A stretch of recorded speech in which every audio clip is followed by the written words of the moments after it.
What's up, ladies and gentlemen, and welcome back to TD PHINSTALK, home of the real Miami Dolphin fans. Yes, we are live here on March the 1st, 2021.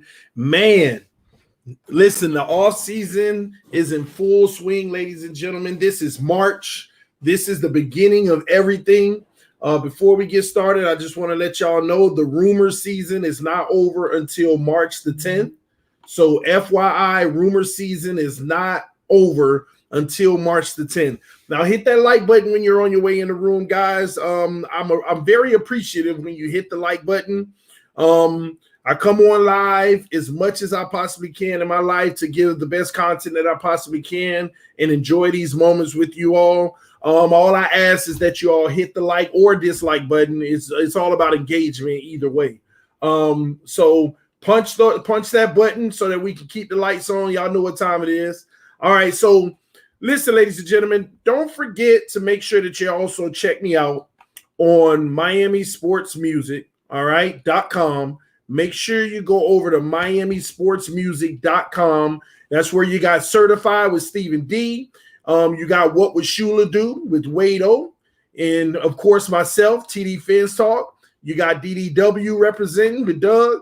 And Talk About Them Dolphins with Jamie B. So check me out at miamisportsmusic.com. So used to say Miami Dolphins, but miamisportsmusic.com, ladies and gentlemen. And y'all already know I'm representing Dolphins with Attitude, DWA. Shout out to the DWA family. We are in the house. All right, so without further ado, I want to go ahead and dive in because we want to I want to make sure that this is streamlined tonight. We want to talk about everything Miami Dolphins, okay? We want to talk about all the many possibilities that are out here, all the many options that have been presented. We're going to break a lot of those down, okay? But again, please make sure that you hit that like button, ladies and gentlemen. Hit that like button, all right? We should at least have 75 likes when we start out. So let's get the likes up. Hit that like button. Shout out to the Mod Squad representing in the building. Airborne, Chad, I see y'all. That's what's up, man. Life's a gamble. Pete in the building. What's good, everybody? All right, there we go. All right, a few more likes. We got 13 more to go. We'll get started once we get those likes up, y'all. That's all we ask is for an even trade-off. You know, we go live. We get the best content we possibly can. Let's take care of each other. I try my best to take care of y'all. Help take care of the channel by hitting that like button. I'm good, THT. I'm good, man. Josh Hart in the building. What's up, man? I got you, bro. I appreciate you, Matt. There we go. We got the 75 likes. Hopefully in about 20 minutes, we'll have over 100. All right, so let's dive in, okay? Now, there's been a lot of talk in Dolphin Nation. Listen, I'm trying to let me be clear about something. I done told y'all this right when the season ended. This is rumor season, ladies and gentlemen. It's rumor season. All these top 3 destinations, this guy say he want to go, and top 5 destinations for that guy. It's rumor season. They came out with that fake stuff talking about J.J. Watt had his top 3 options and had him on a little bike, had him tweeting, I don't even ride bikes, and went to Arizona. It's rumor season. That's why I tell y'all, leave me alone. Inboxing me, sending me messages. Oh, TD, you heard about this? You heard about that? It is rumor season. It's the season where your mama, cousin, nephew, gynecologist told you something. Let me say that again. Your mama, cousin, brother, gynecologist. Brothers, gynecologist. Okay? That's what season it is, man. It's crazy. You know? Greer's nephew's uncle, father, daughter, son, who's close to the situation, got a niece that heard this. Come on, man. Come on, y'all. That's the season we're in. That season doesn't end until March the 10th. So I'm sorry when everybody asks me, what do you think about this? What do you think about that? I don't get into this. All right? I've learned my lesson. I've decided, you know what? From like February the 10th to like, March 1st, I'm going to start just taking a vacation, like a legitimate TD PHINSTALK vacation. Man, it's rumor season, man. Let's just stop, man. Gosh, man, we hearing all kind of stuff. It's crazy, all right? Now, with that being said, I just wanted to be clear on that, all right? The gyno has some insight. Oh, man, I opened that up for myself, so I'm sorry, y'all. I should have said the brothers got a college. I opened that one up for myself, man. Y'all forgive me, man. All right, so let's move on for that, all right? Oh, man. Pete said, TD, I disagree. Rumor season lasts all the way until draft day. No, well, rumor season is all year long, first off, Pete. But you get a little bit more substance and realistic interaction from actual people. Like you're going to hear from Flores and Greer somewhere around the 10th, like a world-class Miami Dolphins interview. You're going to hear from certain players actually speaking themselves around the 10th, you know? So we'll that's what I'm waiting on. Not all of this, you know, not all of this other stuff, man. You know, my niece, son, daughter, father, cousin, uncle who work in the locker room got a sister, cousin, father who is a doctor that know the guy who did surgery on Tua, that has a sister, cousin, mama, uncle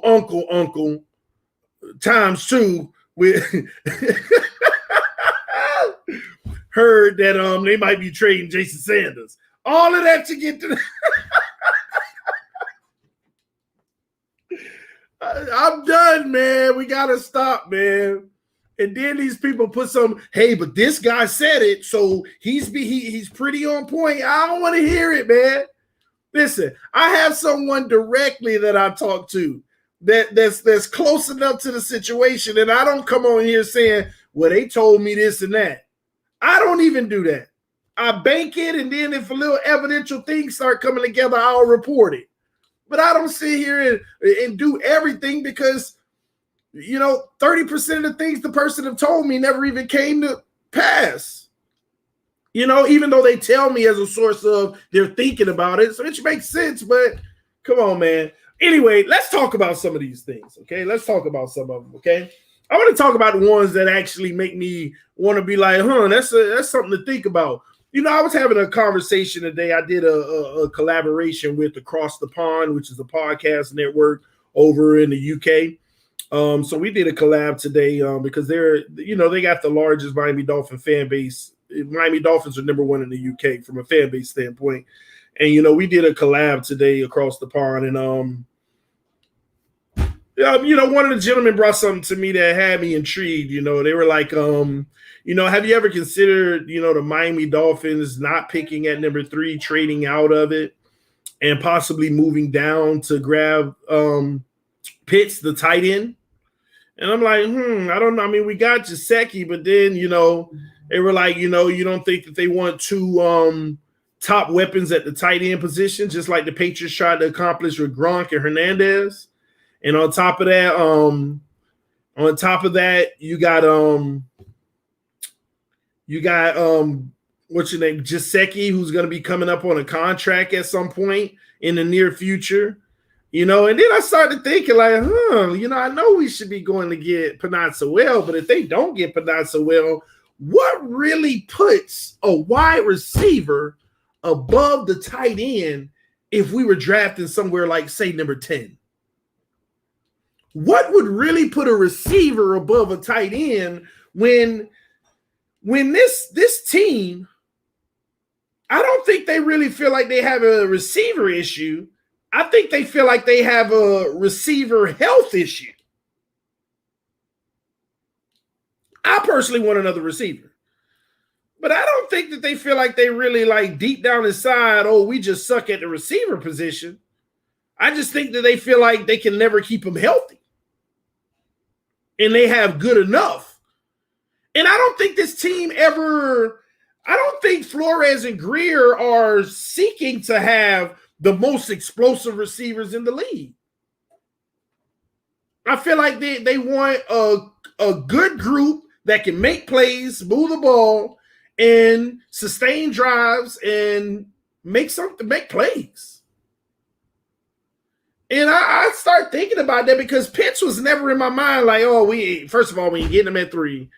And then on top of it, we ain't drafting in that middle area to get him. But trade 3 just like we would do for a receiver. Like, y'all tell me in the comment section. I want y'all to really think about this. What's more important for the Miami Dolphins right now, another receiver or a top tight end coming in? Who could be better than Mike Gesicki?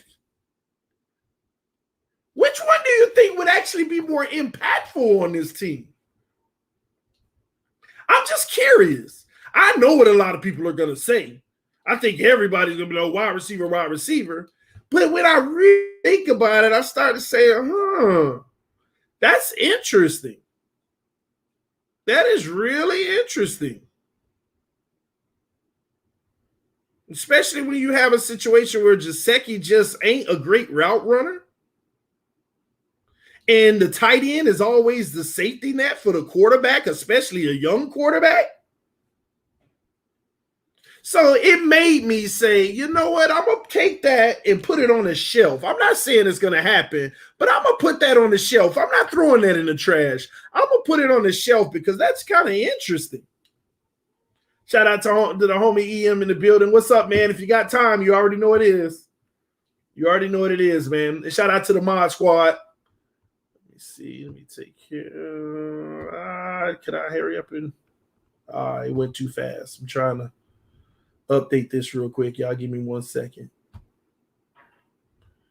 All right, there we go. We good. Yeah, but I got to put that one on the shelf because that's pretty interesting to me. I got to be honest with y'all. It's a little interesting to me. Shout out to Lieutenant Dan with the donation. Said first pick Smith, 18 pick Chase, and we trade for Aaron Jones.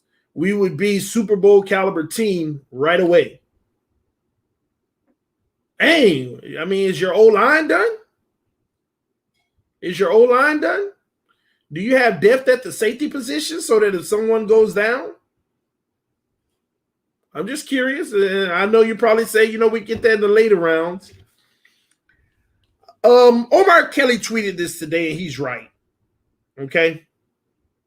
We have a coach and a general manager that in any trade situation, if they can profit from the point system, they're going to look at potentially making the trade.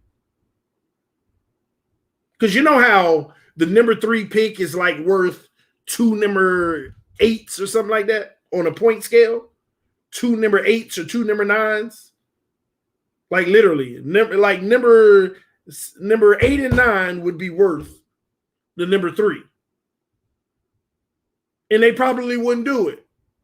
I would. But if they can get 8, 9 in a third rounder, we have the type of front office that'll do it. Because they don't draft for now, they draft for the future. And they're willing to use their current assets to make a profit off of them. Laramie Tunsil was proof of that. Profit. But the whole Pitts narrative made me think, is Mike Gesicki safe in Miami? Let me ask y'all in the comment section, would you replace a Mike Gesicki with the Pitt if you had an opportunity to, Pitts? And this is, I don't have an opinion on it. I'm asking y'all, would you replace a Mike Gesicki with the Pitts? Would it be an upgrade? Just curious. Y'all have to tell me. Take fandom out. I'm just wondering, like straight up football, is that an upgrade? Because I don't know. No. Yes, absolutely not. I would, yes. Is Pitts the big of an upgrade? No, Andre, yep, absolutely. No, Mike is perfectly fine. Yeah. Not replace, add, not replace. No, yes. Not enough of an upgrade. See, I'm not asking, let's get something straight here. I'm not asking you if it's enough of an upgrade. I'm asking you, is it an upgrade? Let's get that straight. I don't care if Gesicki was an 8 and Pitts is an 8.1. Is it an upgrade? I got to be honest with y'all. I know I'm saying I don't know. That's why I'm asking y'all. But what are we talking about here? Pitts Pitts has the potential to be that guy. Like, let me make it clear for some of y'all. Has Mike Gesicki had a 1,000-yard season or even come close? Has he had a 1,000-yard receiver or even come close? Let me look something up with Mike Gesicki. We don't look at Mike Gesicki enough, around here. We don't view him enough around here. We just automatically, he a weapon, and look at those crazy catches he makes sometimes. Mike Gesicki has gotten better every season, but that's due to production and targets. 53 catches for 703 yards this year was his best year, and he's about to start his fourth year, y'all. 703 yards. If he continues making the progression and he makes another leap, he's going to be somewhere around about, let me see, based off of this, he's going to be around 830 yards next season if he progresses again and makes another leap. That's the trajectory he's headed. But do you all know why Gesicki doesn't have 1,000 yards a season? It ain't got nothing to do with the O-line. It ain't got nothing to do with the quarterbacks. I promise y'all it don't. I promise you it don't. Now, don't get me wrong. If we had a better situation, he may have more. But there is a specific reason why Mike Gesicki doesn't get 1,000 yards or come close. Because that big body, big frame is never running free in the secondary. Do you know why he's never running free in the secondary? Because he's not a great route runner.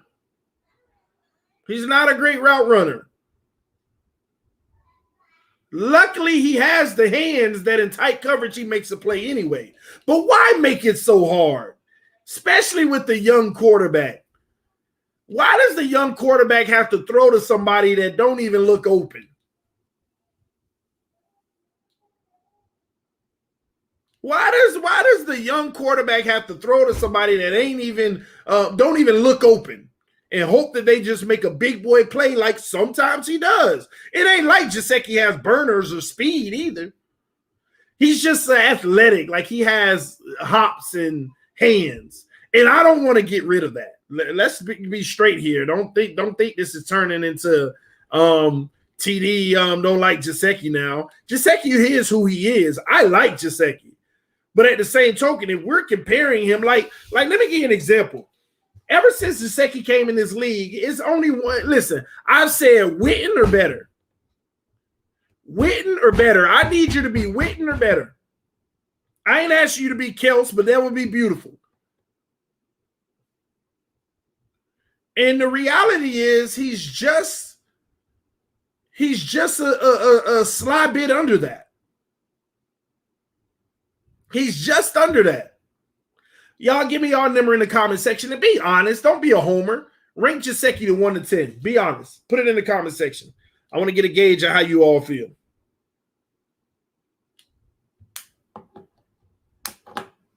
I want to get a gauge of how everyone feels. Before we continue, let's try to get this like button up. We got 240 people watching, only 125 likes. Let's get 175. We're going to take a little intermission until we get the likes up.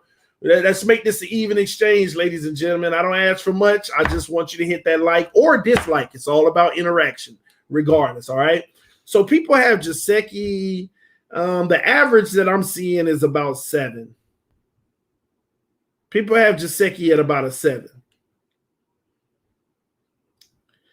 A 6, the blocking and route holding him back. Now we're getting some 6s. If I was to grade Mike Gesicki is a 6.5, and I'm not playing the fence by being in the middle of what you all are saying with the 7s and the 6, but he is a 6.5. The individual who wrote that comment had a great point. First of all, blocking, it's not like he's a lead in blocking, and that's another issue with our run game. And also on top of blocking, route running. Route running is everything, especially for your 2-and-ears. You should be right on board with what I'm saying right here. Because if he ran better routes, Tua would have had a little bit more success last year as well. His safety net, his tight end. His safety net and tight, the guy who's supposed to bail him out by being that dump down on occasions and coming across that middle and shaking that linebacker defender, don't get no separation. Biggest body, biggest frame on the field as a impact player. Ain't getting no separation. So Pitts is a good talent. Again, I caution myself because I'm one of those individuals, ladies and gentlemen, you ain't nothing until you prove it in this NFL. So Pitts has that going against him.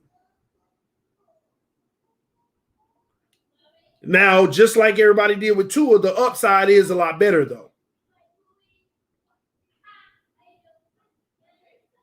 So why am I bringing this up in the first place? Not because I'm trying to start a controversy with Gesicki. I actually dread us losing him. I would like a double tight end set. But understand, he's coming up on his 4th year, right? Without a 5th-year option, right? He's coming up on his 4th year.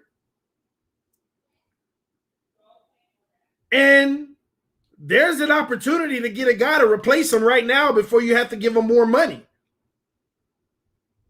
Because have we considered how much would Gesicki be worth from a contractual standpoint? Think about that. Tell me right now, how much would Gesicki be worth from a contractual standpoint on a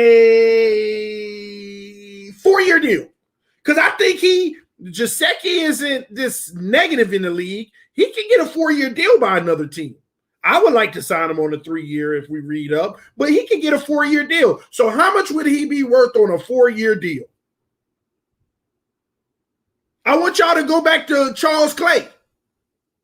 I want y'all to go back to Clay. Do y'all remember Clay? We were wondering, man, can we keep Clay? No, we lost him to Buffalo, if I'm not mistaken. I get players mixed up sometimes, but I think I'm right. We lost him, right? Gesicki might literally be able to get a 4-year, $50 million deal. $12 million per from a team that just that needs him. Now, his market value, if you ask me, is roughly around 9.5 a year. But me knowing him, what I would pay him is about 8 a year, which ain't cutting it. But the reason why I bring that up is because if you get Pitts at like 7, 8, 9, or 10, you paying $7 million a year with the 5th-year option. I got to think about this stuff. Think about that. Really think about that. You be getting Pitt for about $7 million a year with the 5th-year option. Something to think about. That's all I'm saying, okay? All right, we got another donation from Lieutenant Dan. Appreciate you, homie, for supporting. Lieutenant Dan said, I'm sick of 5-yard checkdowns for the last 3 years. We better get some receivers that can get separation and open deep plays. Mike can't get open. He just wins some 50-50 balls. Listen, I said I'm a hater, but that is y'all stop arguing. Stop arguing with facts. That is a fact. Mike Gesicki out here pulling down 50-50 balls. That's why we love him. But this man ain't never in the open field like doing nothing.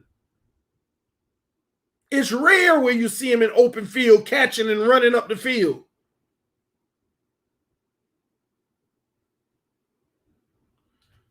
Only reason I bring this up tonight is because it's something for us to think about so we're not surprised if something like this goes down.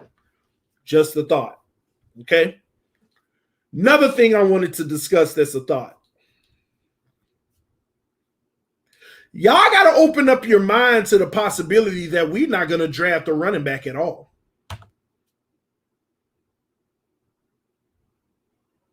Unless it's literally like the 5th or 6th round. 4th, 5th, or 6th. And we may not even get one in free agency. Why do I say that? Let me ask y'all a question. I'm going to name these 4 backs. And I'm going to ask you, why did they get looked over in Miami? Here we go. Kenyon Drake, Kalen Ballage, Matt Breida, and Howard.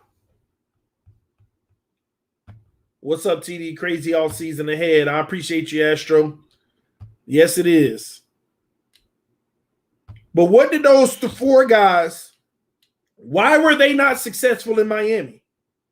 There is one common factor, but you know what? I'm going to call it like it is. We're so unfair.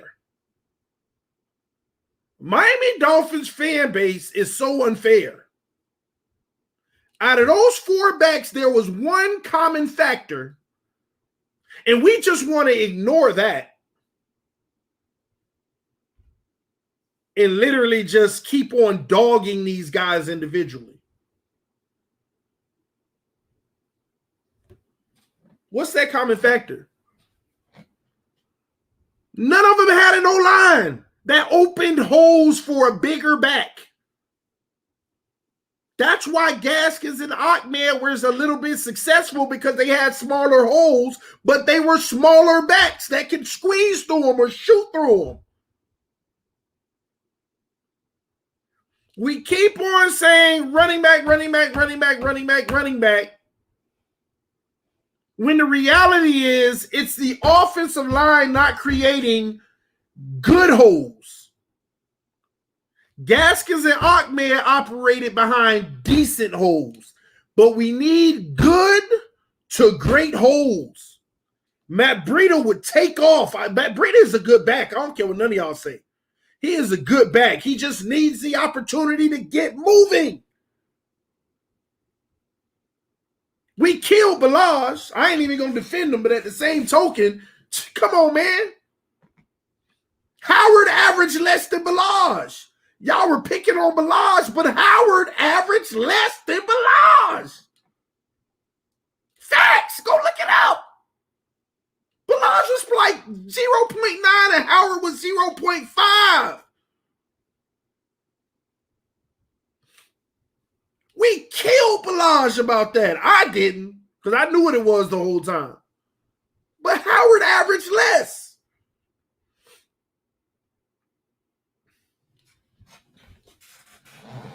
So prepare yourself for the possibility that they may get a running back in a later round, because they don't feel like the backs themselves are the main issue, but the offensive line not creating sustainable and big enough run lanes for these running backs. If I were the Miami Dolphins, I don't care if we're following a process. You finish this O-line this year. You cannot afford for Tua to be getting rid of the ball in 2 seconds. And I still hate that fake narrative that all he had was 2 seconds to throw the ball. No, he threw the ball in 2 seconds. He had longer on many plays. But still, we don't want him to throw the ball in 2 seconds. And you want to create a sustainable run game where you're creating really nice holes. Really nice holes. Finish this O-line. This is the time to do it. What we need to understand is we have to address areas that's going to have the biggest impact. What I need some of y'all to understand is if you get 2 top players on that O-line and you finish the O-line, it is more impactful than not doing that and going to get a running back and a wide receiver. Like literally. 2 O-linemen and keep the same team versus same team in a wide receiver and running back, we'd win more games with those two O-linemen finishing that O-line with what we already have, because Tua will have more time to throw the ball to these receivers, which gives them more opportunity to get open. There'll be better run lanes so that we can actually run the ball better. See, some of y'all live in this fantasy world thinking that the running back always is the one who makes the lanes. Nah, if you would have put Derrick Henry behind our line, he would have. You're a lie. You are a lie. Just like in the last playoff game, what y'all got to understand is, first of all, this year they were already missing O-linemen. And for that playoff game, the last one where they lost, they were without another starting O-lineman, and Derrick Henry got shut down. Shut down. And they just kept feeding him the ball. -3, 1 yard, -4, 2 yards, -1.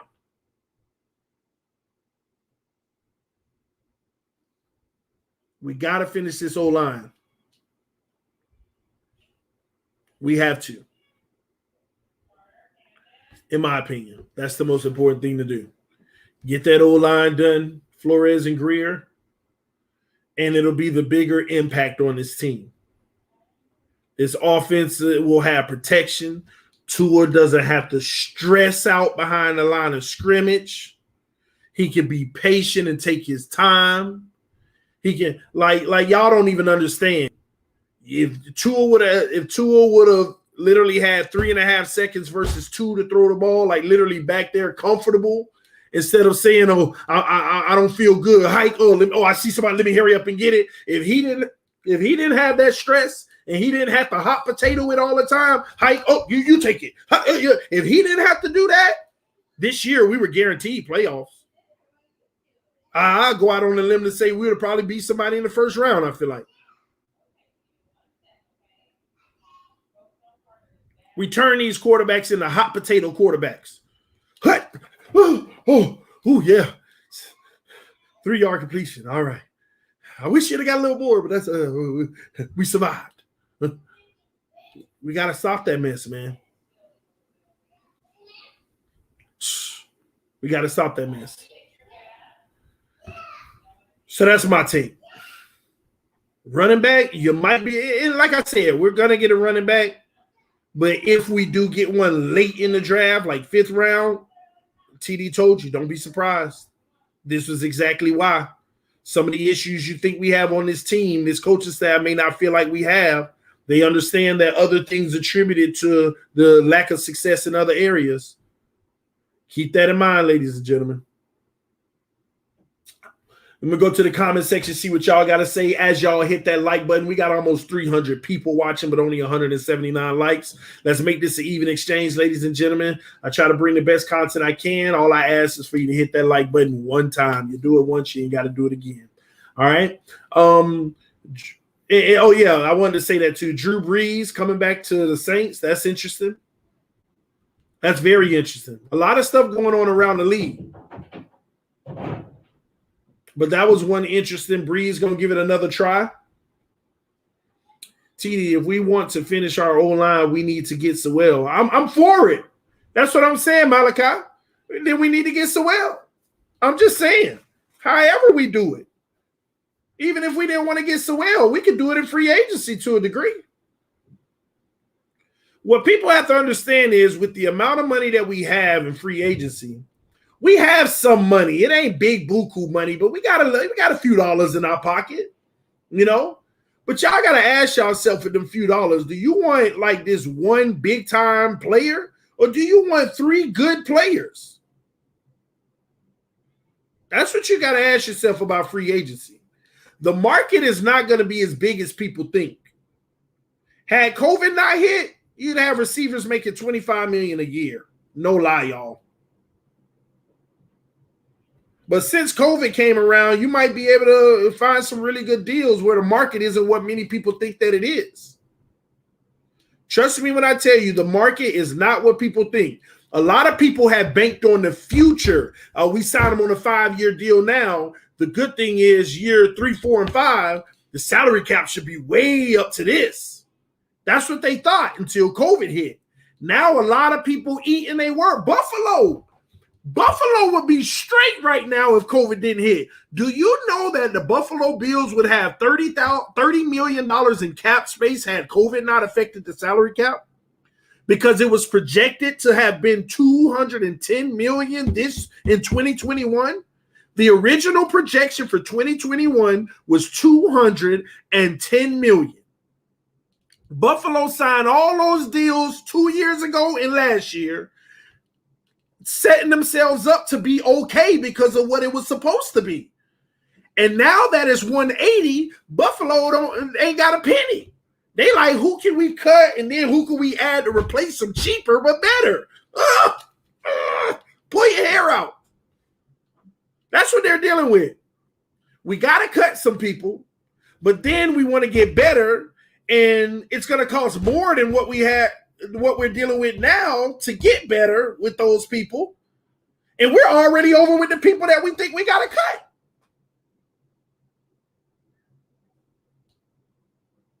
So the market isn't going to be as crazy as people think. Now, don't get me wrong. You're still going to have some dumb boo-boo the fool teams giving these massive deals to make sure they get a guy. It's going to happen. But across the board, you're still going to find some value in a center or a right tackle, potentially. You're still going to find a guy or two that you feel good about. And that's what it's going to be about. That's what it's going to be about. Somebody said last season, Miami got 11 players for $143 million and Watson $153 million. Think about that one. If you break down, you're still lose because players will get cut because of Watson. It's just not true, Samuel Rosa. That $153 million, Miami's literally going to dodge about $60 million of that. If Watson was traded to Miami over his contract, they're only going to pay about $90 million of that. You got to go do your research on how much they already paid him and how much bonus and dead cap they're on the hook for, regardless if they trade him for the next 5 years, 4 to 5 years. So reevaluate that statement. Reeval. Should they draft a safety at 18? Let me tell y'all what I love about the 18th pick. No matter who you get at 18, you're going to get one of the top players. Let me break that down. I don't like the number 3, but I love 18. Here's why. At number 3, you won't go after any top player at any position. Because you could go after a linebacker and you'd be like, he wasn't worth 3, though. I'm overpaying. But at 18, whatever you buy, you're getting your money's worth. Unless you really reach. You're going to have plenty on the table to get your money's worth. So, yeah. I like 18. So we can go any position. We could go O-line at 18. We can go linebacker at 18. We can go safety at 18. You can reach a little and go running back if you want it. I don't think we will, but you can. You can still go receiver at 18. It's a lot of positions you can go at 18. You can even it's a lot. You can go defensive end at 18. Something that none of us are talking about. Who in Dolphin Nation talking about defensive end? Have you seen anybody with the 3rd or the 18th pick say anything about a defensive end? Now, it ain't a lot out there for the pickings this year. But y'all don't think they want to upgrade the side opposite of Ogba? You don't think they want to upgrade the opposite side of Ogba? Shaq doing his thing, but like I said, you don't think they want to upgrade that? And Graven said, I'm talking about defensive end. Well, you better be in Baltimore. I'm saying Miami Dolphins, people ain't talking about it for us. But it's a potential. You know how much – listen, there would be no better defense in the NFL, hands down, if we get another defensive end that's legit. Shaq was fine. But you get another guy opposite of Ogba, there ain't going to be no better defense in the league. We got a lot of coverage sacks last year, and we were one of the top sacking teams in the league. But a lot of those were cover sacks. Add one more defensive end. Man, come on. Come on.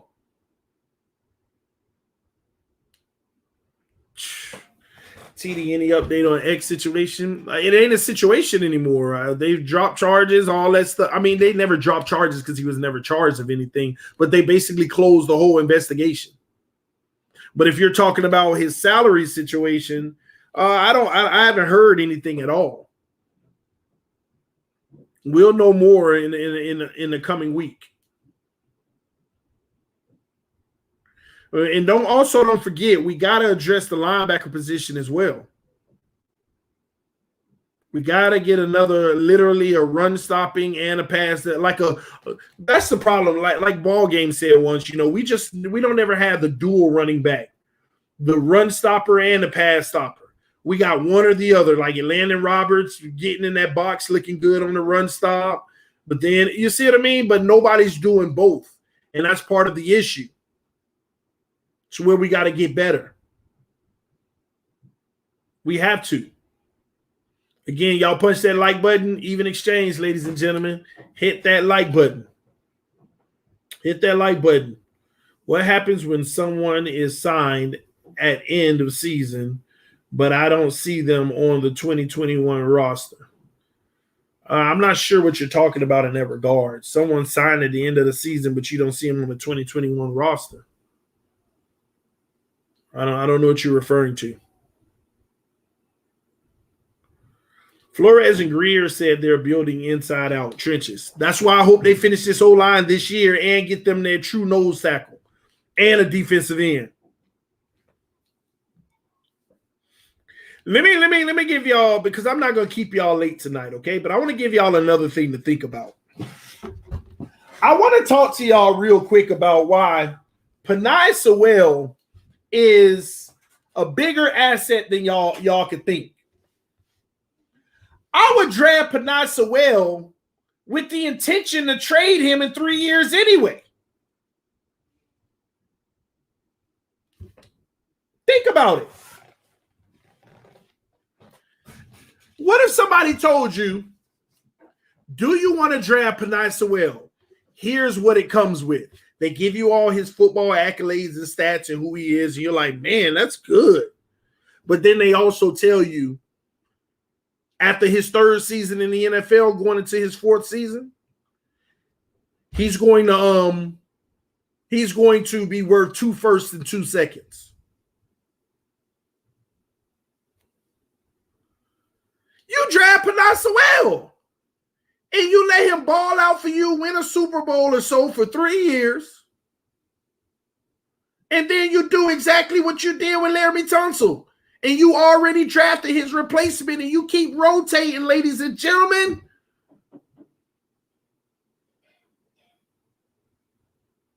This is exactly what the Patriots do.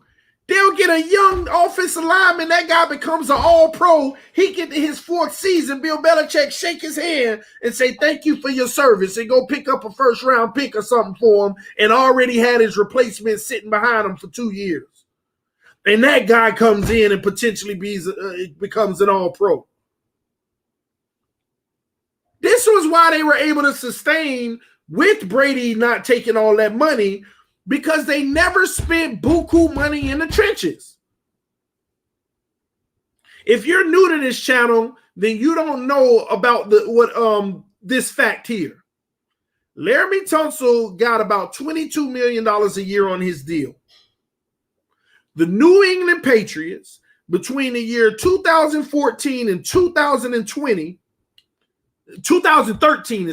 7 years straight, and they won about 3 Super Bowls or 4 in that time frame. I don't remember how many ever.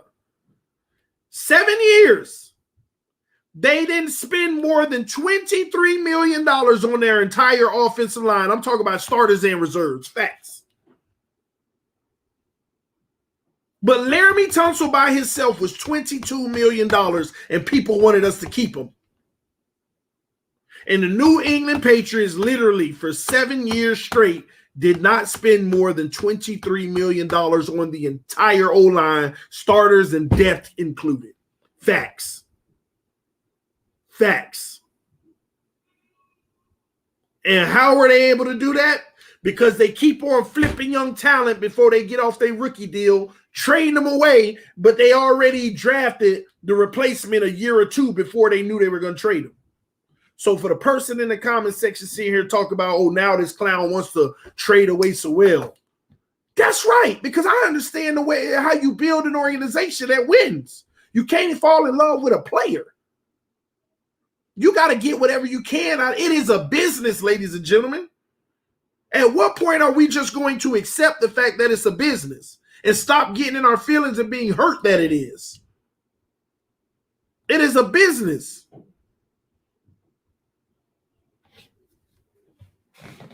So you can either be that emotional fan or that fan that understands what it takes to win and understand why we make the moves that we make as an organization.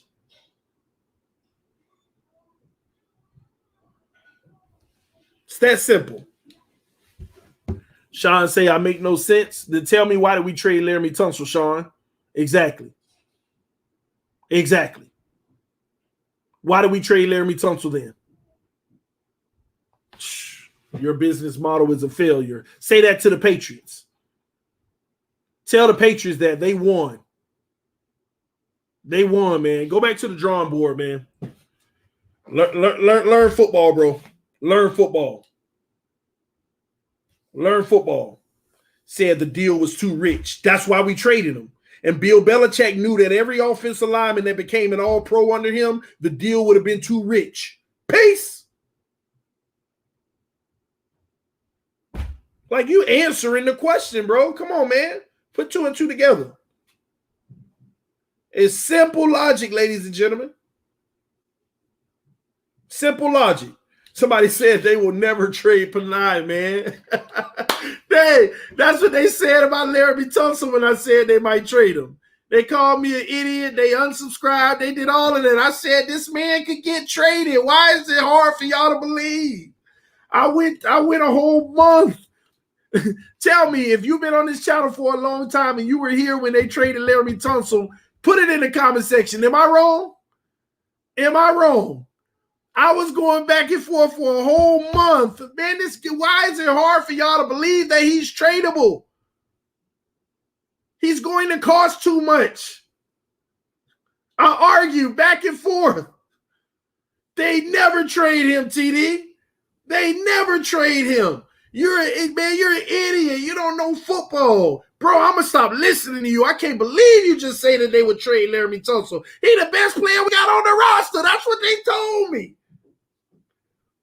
I said, I'm not saying they're going to do it, but why are y'all saying it's not a possibility? All the math adds up that they should, and they would, for the right deal. And I was sitting there saying there's a team that might give a first and a second for him. And we end up getting 2 firsts and 2 seconds. The little Kenny Stills throw in and stuff. See, man. That's why y'all be hilarious, man. All y'all spend all of this time to tell me how wrong I am, but then if it comes to pass, you're ghost. Nowhere to be found, but you're still watching, and you know what you're doing? You're waiting on that next thing that sound like it ain't logistically possible. Oh, Chidi, you're wrong on this. Some of y'all only hang out over here to prove me wrong, but you make the show exciting, though. I must admit. Appreciate y'all. Y'all are greatly appreciated. All right. Man, man, he was traded because we found a stupid partner that found himself on the street months later. I said it was possible, and I kept throwing out the term, there is a dumb enough team to give away what Greer would probably take. I didn't know it would be Houston. I thought it'd be a team like Jacksonville or something. But we found a suitor. We found a suitor. And let me tell you something about we only traded them because there was a dumb team that did. There will always be a dumb team. If the Jets say they want to trade Mekhi Becton right now, there's going to be a dumb team that gives the same deal. If we got Panay Sewell and we all 2 firsts and 2 seconds, there will be another dumb team. There will always be a dumb team. And thank God we got Chris Grier because he know how to take advantage of dumb teams. Facts. Straight up facts. There's some people, man. There's some people wouldn't even entertain the call. Hey, we're interested in Laremy Tunsil. Oh, he's not tradable. But Greer, at least, how much you're talking? Anybody's tradable on this roster. Y'all gonna learn, boy. Oh, man. That suitor called us. Tunsil wasn't put on the trade block, TD. No, I know that. But when you, Pete, what you got to understand is people are calling us constantly about X. People have called us about Parker. People have called us about Gesicki. People have called us. They will always, bro, a GM get 30 calls a day about somebody. So if you got Penei Sewell on your roster and he coming up for a contract extension, you get a call from 15 teams in the league. Hey, y'all keeping him or y'all moving on? I got an offer I want to make. What you talking? That's all day, every day for GMs. Your top players get calls on them 10 times a week. 10 times a week. Even in the season. Oh, they lost another game. Let's see if their motivation has changed. Hey, y'all still holding on? Okay, just wondering. Well, I also got a little counter offer. How about we include all day, man? Chris Greer be on the phone all day. Yeah, he be at practice out there on the phone. Come on, man. Penei will always block for Tua if we even draft him. No. Let me get something straight, ladies and gentlemen. I hope so. But let me squash some of y'all fake little narrative with that. Y'all gotta stop with these definitives and be so wrong. So let me ask y'all this. Austin Jackson becomes an all-pro. Just say it. He becomes an all-pro. We supposed to give him his $25 million a year? Because by the time he do 3 years from now, it's 25. We got Penei Sewell on the roster, all-pro, blah, blah, blah. We supposed to give him his 25? We got the best O-line in the league. However you forget the guards. Let's say we even willing to change them in and out. But you would some of y'all would literally sit here right now and say, yes, you would dedicate $50 million on the 2 tackle positions. Some of y'all would literally right now say, yes, I would. You're just showing your football aptitude.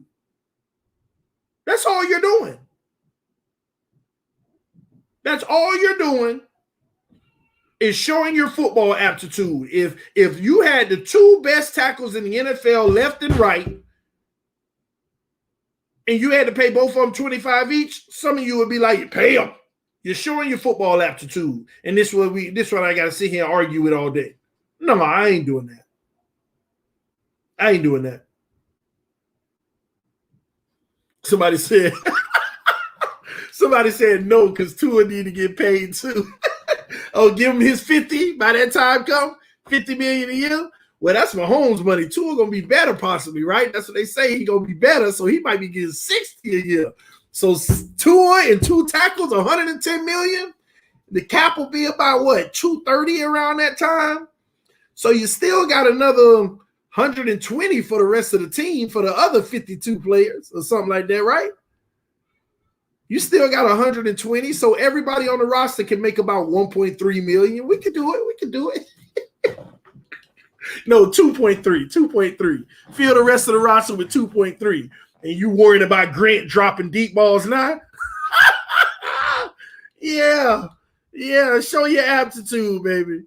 You worried about Grant dropping deep balls now? Oh, man. Come on, man. Y'all put 2 and 2 together. Let's start making some common sense. I know it ain't common at all, but come on. Y'all meet me halfway. Meet me halfway. You can't keep everybody. Laremy Tunsil has had no issues for the Miami Dolphins. All that we even saved money on Laremy Tunsil. Matter of fact, we should have been able to afford him because we saved a few $1 million by him dropping in the draft. People argue he would have been a top 3 pick, if not number 1 overall, had that thing not come out. The whole gas mask thing. People literally argue he would have been a top 3 pick, and he failed to us and balled out every season. Balled out. And we only hope Panay Sewell will play that good because he ain't been in the league yet. I don't care what you did in college. You ain't been in the league yet. And y'all sitting here saying we wouldn't trade Panay Sewell. Stop that mess. Matter of fact, grow up. Open your mind. Have an open mind. Stop making things definitive that you don't even know it may be the case. Tussle said, I'd get rid of me for 2 first-round picks. Facts. Yeah, he even said it. They called him in the office, showed him on the board before they even said anything. He said, I'd trade me for that. Next day, the bags was packed. But my whole point is, guys, we got to build this team to be able to sustain a dynasty. And the only way you could do that is by bringing the replacements in over time. And I'm going to be honest with y'all. That's also a gauge of the success of a franchise. If a franchise is riding out with specific players outside of their quarterback for more than 10 years, they're not running at an optimal level. That franchise is not running at an optimal level. The vision of football is to have your team today and the bench players behind them are ready to take over in a year or two to replace them at a cheaper price. And when they take over is the same year that you draft their replacement for a year or two later. That's optimal football where your organization is running on a system where it's optimally just rotating in a dynasty, AFC championships, Super Bowls, divisional rounds, AFC championships, Super Bowls, divisional rounds at a least. You're running an optimal system here where we're always in it. Where they're talking about, well, they lost their best left tackle and they lost their number 1 receiver and their number 1 corner, but they find a way to get there every year. They lost this key player and they lost that key player, but they found a way to do it again.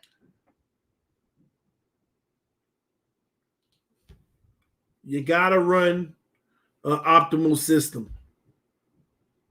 You have to. Now, there's, man, and don't get me wrong. I'm not going to go off the ledge with it. Yeah, there could be a player or two that you franchise and make him your guy that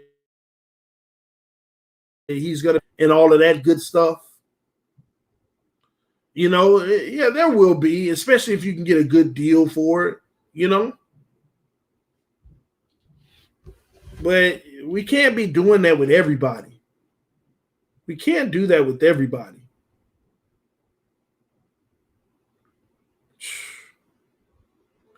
TD, do you think a pick number 50 or number 82, we need to target defensive tackle Tadero Slayton of Florida? Tyler, I'm more on Tyler Shelvin. That's who I'm with because I don't think he's going to cost as much. But yes, I'm all about finishing the trenches, Donald. And let me tell you another thing, guys. Let me tell you another thing I thought about today, and y'all follow me on this because I think y'all might agree. The Miami Dolphins need to figure out a way to get in the first round 3 picks. It could be 3-18, and here's my thing. If we pick at 3 and we pick at 18, take number 36, add a 5th round pick, and try to move up to number 27 or 4th rounder. Get 3 first rounders if you can. Well, why is that an adamant situation? Because you want the 5th-year options. People underestimate how valuable the 5th-year option is. Here's what a 5th-year option does for you. After the 3rd year, when you re-up that contract, like think about Patrick Mahomes. $50 million a year, 10 years. That's 50 per year, $500 million. But with the 5th-year option and doing it after year 3, it's really a $500 million deal for 12 years. So now you got 2 more years to spread out the money. If that makes sense. You bring the salary cap down. You spread out the funds on his next deal. That's the benefit of a first rounder with the 5th-year option. After the 3rd year, you can exercise that 5th-year option, and right after you exercise that, boy, give him a new big deal, and now you're spreading it out instead of taking that raw $50 million a year hit. That's how you do it. So I would recommend they take that 36 and put another pick with it and go back in the first. Or if we trade number 3, if Sewell ain't in the picture for them, if they trade number 3 and move down to like 9 or something, whatever asset you obtain in addition to that for next year, it's either for next year. But if you get another second this year, man, let me tell you, I would go as far as moving back into the first twice. Think about it. If you trade with the number 9 team, right? Hypothetically, right? And you get their first and their second and a few more other picks, that second round pick that they're giving you is literally like number 41. I would take number 41 in a 3rd rounder and go right back at number 30 or something. And let me tell you, if we do get a running back, if we do, say the Miami Dolphins do want Najee Harris or Etienne. Remember last year, all 3 of those premier backs, everybody, they'll be all the mock drafts. They're ranked between like 18 and 26. All 3 of them. And only one of them went in the first round, and it was the very last pick. None of the running backs got taken into the very last pick by the Chiefs. All these mocks with them, number 15, number 18, number 22, never went past 26, and all of them got pushed down because the league don't value them as much as y'all think they do. Y'all think just because we need one, which we really don't, but that's the argument. Y'all think because we need one that, their stock is up in that area. Let me tell you what I would do. If our organization says we're getting us one of these top running backs, then don't do it at 18 or the earlier pick. Take that number 36 pick, pair it with the later round pick, and pick at number 27 right before Buffalo because they going to get a running back. And snatch one of them right up from under them. And stick your tongue out. Yeah, they move. Take them right up from under Buffalo. That would be perfect. Y'all went to the AFC Championship game just to lose and pick number 29th or whatever, and we're going to snatch the running back you want right up under you right before you go. Genius. I love it. That would be a beautiful day for me. But anyway, hey, TD, do you think the Miami Dolphins draft Devontae Smith, wide receiver from Alabama, and imagine Tua reunited with Smith, and what position is your most concerned for this offseason? Trenches is my biggest concern. O-line, D-line, finish it up. We can keep on getting better in other areas all we want, but at the end of the day, everything starts in the trenches. Everything starts in the trenches. You can have the leather package in your car, but if your engine dead, what good is it? If the engine dead, what good is it? You could be sitting on some 24-inch rims, chromed out. What good is it if the engine ain't working? Finish the trenches. It's going to fix some of the problems that y'all think we have. The trenches alone will fix some of the issues that you think we have. And when we produce, you can be like, it wasn't as bad as I thought. I know it wasn't. I know it wasn't. Finish the trenches. That's my take.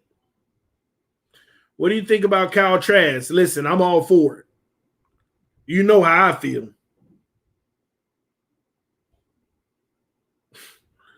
Somebody said, use your feet to move the car like the Flintstones. Lord, you don't want to use your feet to move the car. You already ain't got no airbags. So you don't want to be driving with your feet, man. You already got bad hips on the car.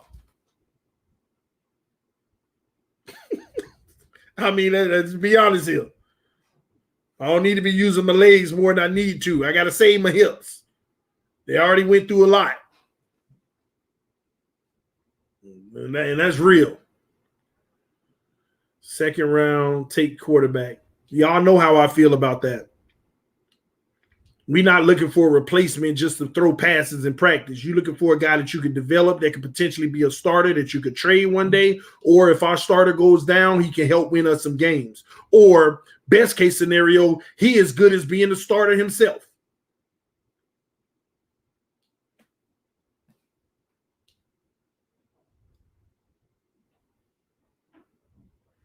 TD, how did y'all do on the charter Saturday?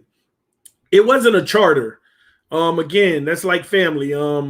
We go out anytime, man. We go out all the time. So we don't pay for anything. It's all taken care of, man. So me and my dad, we go out fishing all the time. But let me tell y'all real quick before I get out of here what happened. So if you saw the fishing video, man, disaster, y'all, disaster. We never fish. We never fish. So y'all saw us. Y'all saw us going and the waves were high and boosh. You know, we were ripping. We were fighting through them waves, man. It was times we left the ground and hitting it. And then when we started turning, it got better. But and then we hooked up our rigs and we start trolling. But listen, man, we're okay in seas that have a 4-foot wake. We're okay. We could deal with a 4-foot, 5-foot wake at the max, and that ain't even comfortable, bro. We were dealing with 8-foot wakes. Like we were dealing with 8-foot wakes. So we trolled all the way from Hollover, all the way across to the Port of Everglades, Fort Lauderdale. For y'all who don't know, we trolled all the way, man. It didn't rain. It didn't do anything. I was soaked because of the waves, but that was fun to me. You know, I'm good with that. But we just pulled the troll in. But here's the bad part. My dad got sick. So halfway trolling, I just looked at him and I saw him like, I could tell. I know the look. I've been out in the ocean and we took some powerful pills. So my dad usually doesn't get sick. But it was the waves. It was bad out, man. We had 8-foot wakes, man. I'm telling y'all, it was crazy. So I looked at him and I saw he wasn't doing well. And he doesn't get seasick. You know, we done been out tons. I mean, we always go out. But this was a different day. And trust me, the waves, I wasn't sick. I had a little bit of headache, but I was fine. And he got to a point where he didn't, you know, gag or nothing, but he said, let's just take it in. So we didn't do anything. All that gas, all that bait, all that stuff, whatever. We just took it into the Port of Everglades, and then it became just kicking back, relaxing on a beautiful day, taking it in. It got bad out there, y'all. I knew it on the way out, honestly. I was just hoping that the further we got out and as we turned, that it would have been at least 3 feet less, where it would have been manageable. It would have been a little rocky fishing, and we could have did some bottom fishing and stuff. But we couldn't even do the bottom. And then whenever we wanted to potentially bottom, my dad had enough. So we just took it in. So we never fished. Never even got it done, man. It was crazy, man. 6 is the biggest wave I fish in. Exactly. Like me, max I'm doing is 5. And we were dealing with 8. We were dealing with 8, man. And I'm telling y'all, them wakes. I mean, I'll tell y'all, sometimes it got as high as 10. No lie. It got as high as 10. So it was rough out there, man. We were coming in and people were like turning around like, no, we can't go out. And they were definitely on boats that weren't capable to deal with the boat that we were on. You know, we're on like a 30-foot Intrepid. You know, with 2 jets in the back, man. So we were prepared for it. We were on a vessel that could deal with it, but it was just too much. And my dad ended up getting sick. So it was what it was, man. True Fan said no 8 to 10. I promise you, bro. I promise you. They were getting high. It got to a point to where I start feeling like it was beyond dangerous. And I was kind of glad that we went in. I started to feel like it was actually beyond dangerous. There was some waves that got up there, bro. Maybe 3 to 5. It looks worse. No, true. Trust me, I fish in 3 to 5, bro. I could fish in 3 to 5. Trust me. We were headed out and we were off the ground. Boof, boom, boof. We were pounding. And then whenever we turned north, you could see it. We're riding the wakes. We're watching the wakes come above us and we're climbing over them. I'm talking, we're in a 30-foot Intrepid and it's leaning. Trust me. I promise you, man. It was up there, bro. It was up there. Well, you saying 3 to 5. You can fish in 3 to 5. There ain't nothing. I mean, it's something, but you can fish in 3 to 5. We couldn't fish in this. All right.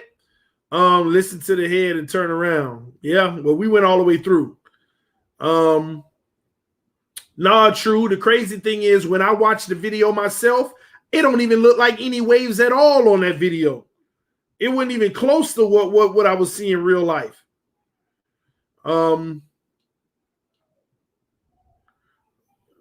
As long as the waves are 8 to 10 seconds apart, then you're okay. Now, I wouldn't like that. These were like 4 seconds apart, bro.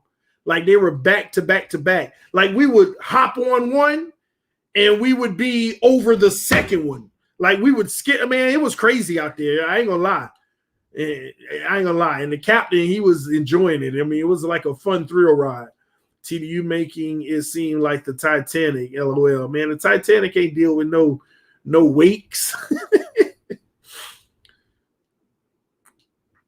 The wind was blowing pretty good. Yeah, that was the problem. It was the wind. I could be wrong, but from my understanding, it was something like 18 or something is what the thing I read. T, do you live anywhere close to Gainesville? Thinking about moving. About an hour and a half, maybe 2 hours. You know, I'm in the Orlando, Tampa area, central down here. T, who would you target at 18? Trenches, O-line, D-line, however we do it. I wouldn't be, let me tell you something. I wouldn't be opposed to bringing in a player like Patrick Surtain. Start preparing for the future just in case we have to. All of those things are in the works. You know, I'm not Xing them out, you know. I think it's fair game. I really do. Just my take, at least. Let me see. Y'all give me a second. Okay, good. We got that. This coaching staff is 3 years, 5 OCs. It's worrisome. And don't get me wrong, it is a concern, but if they don't get it right this year, then there's an even bigger concern on the OCs, the offensive coordinator. We got even bigger concerns if they don't figure something out in that regards this year.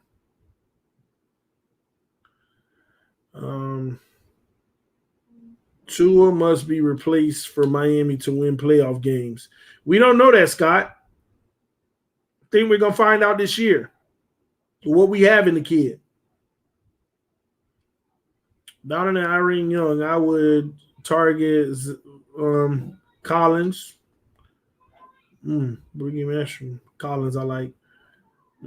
Anyway, man, I'm finna get up out of here because I know my wife is done. She's probably finished dinner by now. Because I know she was working on it. So I'm about to get up out of here. Again, y'all make sure y'all check me out on Miami Sports Music. We're rolling back again with the podcast, Believe in Fins Talk podcast, or on Apple, Spotify, wherever you get your podcast. So I'll be dropping a new episode this Wednesday. So make sure you check it out. Shout out to Pete with the donation. He said, what did he say? Tua choked in a playoff game this year, TD Bills. I'm going to leave that alone, Pete. We're going to give him next year, man. Florida-born, Kentucky-grown said, what's up, brother? Long time no see. What's up, man? I'm good, man. I've been seeing you around, bro. I've been seeing you around. I guess you mean like me being off for a few days. It's all good, man. Everything's been great. Just took some time, went down to Miami, had a little mini K, you know. Who would you target in free agency, TD? I don't know what direction they're going, bro. But me personally, I would go ahead and try to finish the O-line and stuff and get my impact players young out of the draft and like my weapons. If they can finish the O-line with the center and a right tackle in free agency, I'm good with that. I'm really high on Corey Davis in free agency. Why Corey? Because he's a good player and he's not going to cost as much as everyone else. I don't need a superstar that eats up all of my little cap space that I have. So I like Corey on a good, affordable deal. So that's my take. But I'm going to get out of here. I'll continue this later another time. Thank y'all, man. I'm trying to make a goal to go live every day this month because there's so much to talk about and go over. So y'all stay tuned. Turn your notifications on. Hit that like button. Subscribe to TD FinStalk if you're new to the channel. Share the channel. Let your friends and family members know about the channel as well. This is TD FinStalk, home of the real Miami Dolphin fans. Love y'all. Appreciate the donation, Smarter Carter. Thank you for that. Appreciate the Patreon members always giving monthly support to me and the channel. Love y'all, love y'all, love y'all. We got membership coming soon, so be on the lookout for that. It'll be membership because let me break this down now since some of y'all still watching. We're gonna have membership soon, okay? Membership, you'll be able to sign up on the channel for a membership to TD FinStalk. Everybody can still watch the channel and everything as normal. But I do recognize that when we have serious conversations, that the foolishness starts. And some streams will be only members are able to chat. Most streams, everybody will still be able to chat. But there will be some where only members. The most serious stream will be members only because when it's time to have a serious conversation, we don't need the trolls. We don't need the haters coming through.